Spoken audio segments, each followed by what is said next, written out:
o'clock. Okay, welcome. Tonight we're the Community and Economic Development Committee.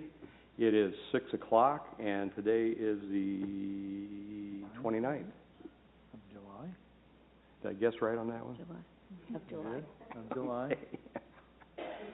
And my name is Jeff Schelling. I'm the chair of the committee. I have Mr. Pierce on my left and Mrs. Snee on my right. And the first thing we're going to talk about is provide a recommendation to council regarding the acceptance of the final plat of the reserve of Cliff Oaks subdivision, Phase 1, and the dedication of right-of-way, subject to the approval and recommendation of the Troy Planning Commission on July 31st, 2024. The subdivision is located along Fenner Road, north of the Edgewater subdivision. So you're getting this tonight a little early.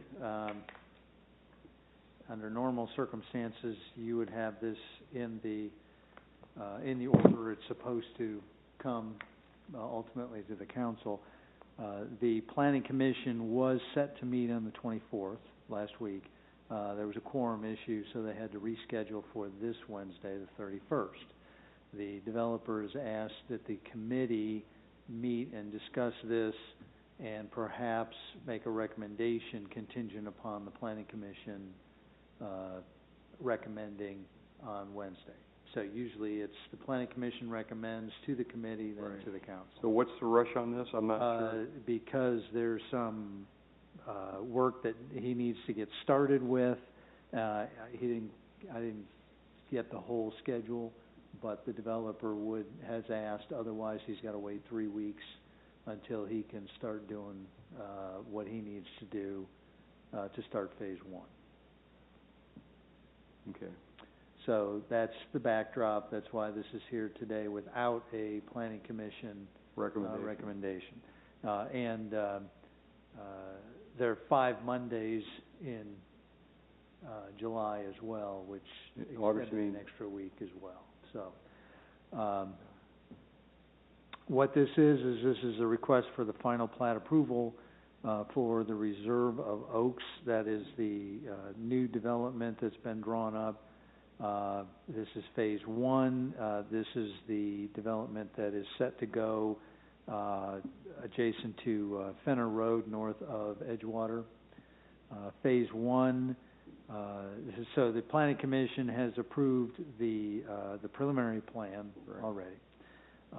This final plat for Phase 1 is in compliance with all of our regulations as well as the preliminary plan.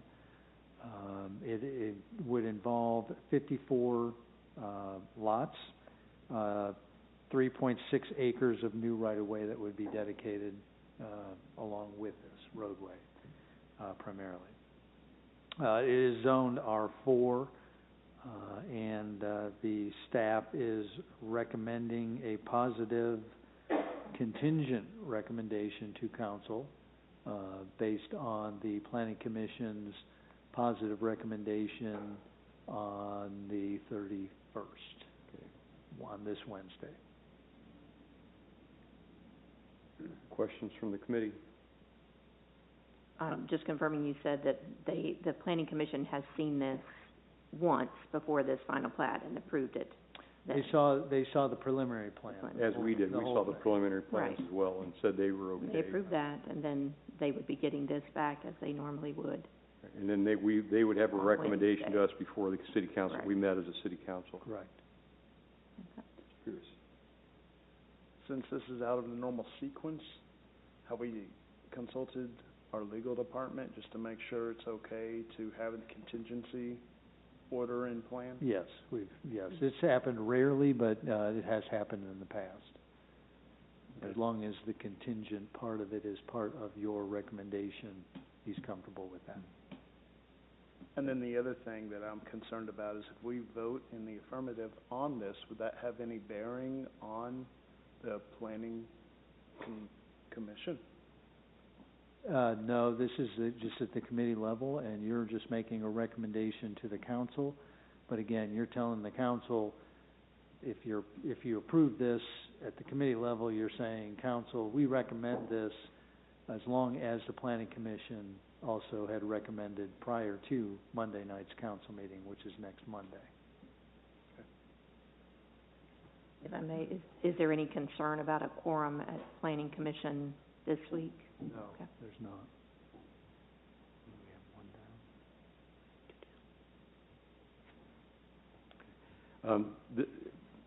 Is the plan going to be in compliance with our new planning codes, master plan types of things? I mean, they're doing the zoning, they're redoing the zoning as well, and it looked like that the recommendation on the new zoning for subdivisions would be to have a multi-use recreational trail in front of the subdivision or the borders of the subdivision, and this one has that, right, as far as? I don't know that it's got that, Tim. No, what it does have is a private park, that was approved by the park board. Yeah, but that doesn't help transportation mode. I think they have, I believe they have a path in the park, and maybe not around the entire subdivision, but they do have a walking path in the park. And also note that anything that happens in the future regarding the zoning code, any changes, this property and any other property that has already been zoned is grandfathered. Right, that's my question is that, I mean, why, we're sitting here, looking at our zoning codes, and we have this subdivision that essentially is not going to be in compliance with our new zoning codes, which may go into effect sometime next year. I'm just saying, what in the world's going on with this? Well, we don't have a new standard set in place at this point in time, so it's hard to hold somebody to some standards that we haven't adopted or vetted out yet.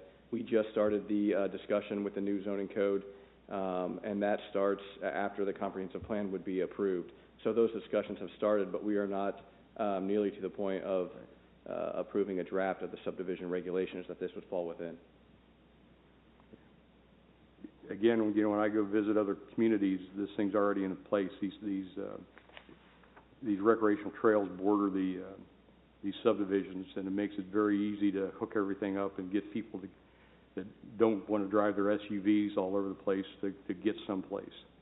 And so I'm just again, why are we going to wait on this thing? Well, because it'll be 40 years before we go back and take another look at this thing. Yeah, I can just tell you. And I've always been told we want to look ahead for the next 25 to 30 years, and I think these multi-use recreational trails, it's around the borders of the subdivisions are. Everybody else is doing it. I mean, I don't understand why we're giving these. I don't understand why we're not doing it now. We can't arbitrarily hold up a subdivision that is in progress, in process. We're not allowed to do that. We're not holding it up. We're just saying this is what you have to do to get it done. No, because this is not a PD. This is a standard zoning and zoned under our subdivision regs that are in place right now. So we can't just hold them off. But any future subdivisions that start the process, if they haven't started the process and we have the new guidelines in place, whatever those may be, because those aren't decided on yet, we've still got quite a bit of work to be done between the zoning code and the subdivision regs before you will see those and approve a new set. Okay. So there's a few months left in the process. Okay, Mr. Phillips, that's your area out there. What do you think?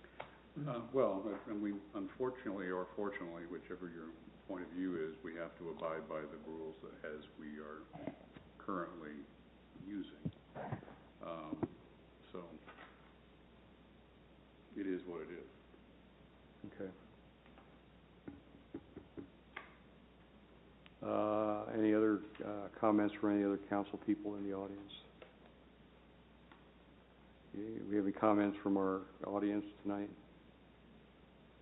No. Okay. Any other questions or comments? Any kind of question? Okay. What's your druthers on this? Move forward as staff has recommended.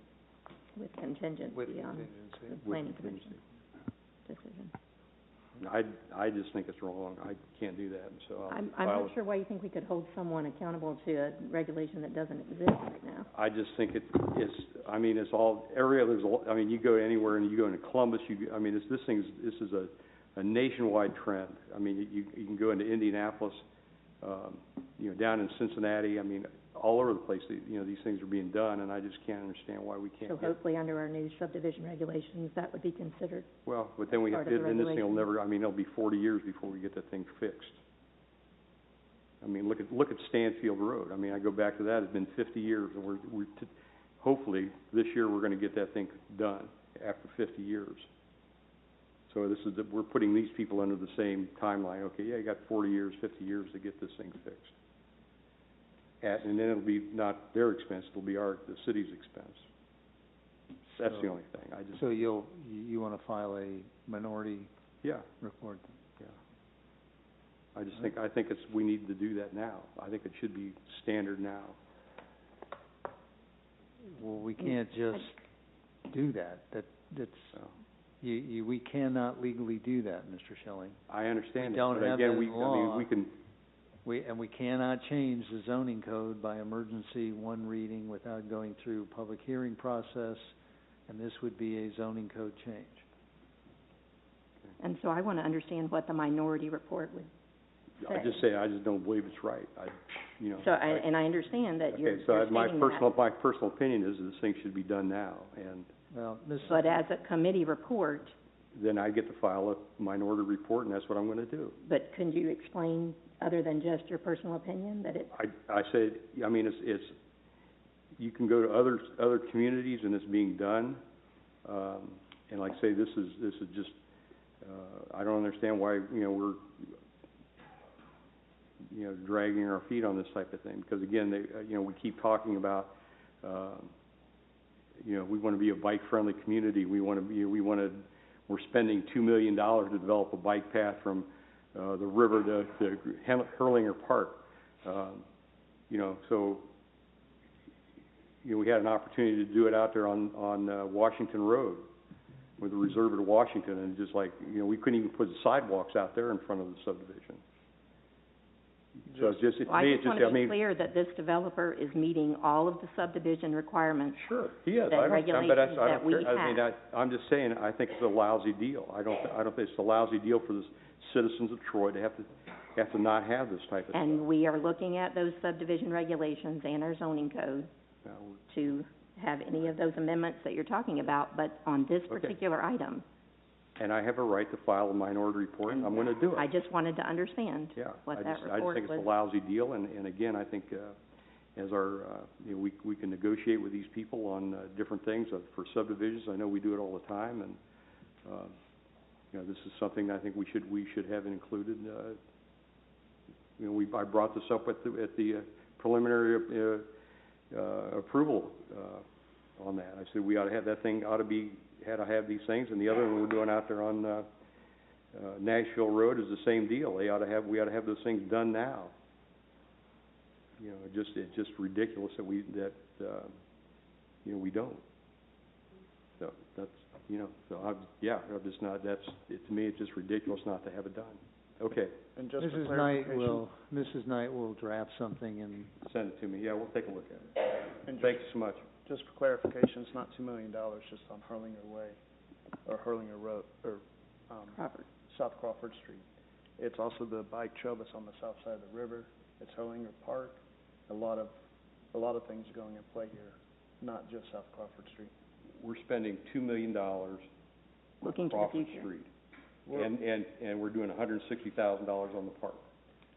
Well, The rest of it is sidewalks and fixing that street up and building a 10-foot bike. sidewalk, Just- pavement, some utility work, yes. And a lot of that Pretty is grant comprehensive. funding that we receive from the state. So, I mean, we're spending it, we authorize it, but. Well, we're not spending it yet. We authorized to get to look at the grants. Okay, so that takes care of that item. Let's try number 2. Provide a recommendation to council regarding 2 petitions filed for the annexation of roadway on South County Road 25A at Waco. The petitioner is Waco Historical Society Incorporated. One petition is for 2.3 acres of roadway Waco A annexation, and the other is for 0.129 acres of roadway Waco B annexation. For each petition, recommendation are required regarding, number one, or A, statement of municipal services to be provided for the area proposed for annexation, and B, statement of buffering related to incompatible uses, and C is acceptance. As the city is required to provide the above to the county within 20 days of filing of the annexation with the county, consideration of emergency legislation is requested. So these are two separate petitions because there is a small piece that belongs to the property owner on the west side of 25A. That's why you see a long strip, I believe it's on the south side of Waco. That's the first annexation, and then a very small piece north of the other property. The reason this needs to be done is it's tied to, it's really a cleanup from some authorization that the county and the city have given for some future plans. I believe a rezoning may have occurred at the corner of Dye Mill and 25A for future either office, commercial, something along those lines. It's going to be businesses. And so they owed us this filing, and so that's why you're seeing it. It is a Type 2 expedited. Both of them are, which requires some fairly strict, quick deadlines, which is the reason for the emergency legislation. And we are ultimately, if you positively recommend this, there will be 6 pieces of legislation related to these 3 pieces for each annexation, which is exactly the same as any other annexation that we've done. Okay. Questions from the committee? I do not. So, for the zoning change, what kind of businesses could be incorporated on these sites? Zoning change, well, that's not related to the annexation. The zoning has nothing to do with the annexation. The annexation is just the right of way. Tim, do you remember what, is it B2? Yeah, it's B2, so it's commercial versus industrial. It's currently zoned industrial. We reserve some outlots to commercial. Right. That's the only question I have. I don't have any questions, Mr. Phillips. No, thank you. Ms. Westfall. Does our audience have any questions on that? No. What's the committee's preference on this? Move forward with emergency. Move forward with emergency. Okay, we can move forward with emergency on that. Okay. Item number 3, provide a recommendation to council regarding the recommendation of the Loan Review Committee that council approve a $200,000 Small Business Economic Development Revolving Loan Fund, SBD RLF, to Andy Routson and Luke Stoll on behalf of Fermentum Enterprises, LLC, for funds to finance the purchase of additional restaurant equipment to expand the kitchen at their location at 8 South Market Street. Consideration of emergency legislation is requested so that the loan can be closed without delay, and the business can proceed with the purchase of additional equipment. So the purpose of this is to expand their kitchen out at Crafted and Cured, offer more food menu choices. The SBD Loan Committee met. We unanimously recommend the council approve this. The total project would be $1.95 million. The loan, as you mentioned, would be for $200,000, 9.5 years at 4.25% simple APR. That is consistent with the interest rate policy that the council passed.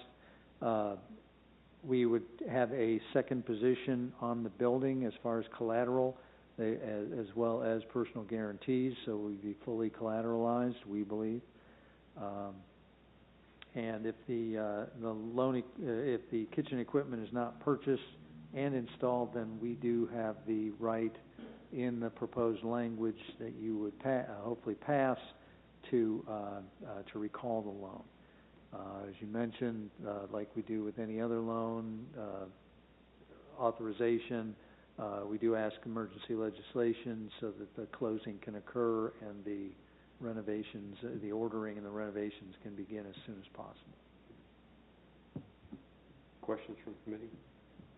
I don't have any questions. They're gonna get a dishwasher with that? Don't know. Not sure. I mean, we Is that part of it? we spent $400,000 after the Miami Shores golf course and didn't get a dishwasher. I just hoping. Huh? They're gonna get a dishwasher? They already have one. They already have one there? Yeah, we had a UCC lien on it for that. Okay, I'm glad they got a dishwasher. Okay, I don't have any other comments, Mr. Phillips. Mr. Davis, you probably know, has the health department been involved in any of this expansion project at this moment? That question was asked at the committee meeting. They had not gotten into detailed discussions with them. They've had some preliminary discussions with the building department, but the next step, based on the loan approval, is when they would go and have more discussion with building as well as the health department.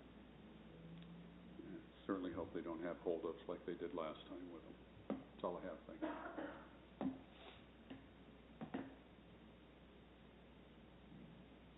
Any comments from our audience tonight? What's the, Move forward with emergency. move forward with emergency? Move forward with emergency. I think we can do that. Right. Is there anything else coming before the committee tonight? Yes, sir. Okay, we are adjourned.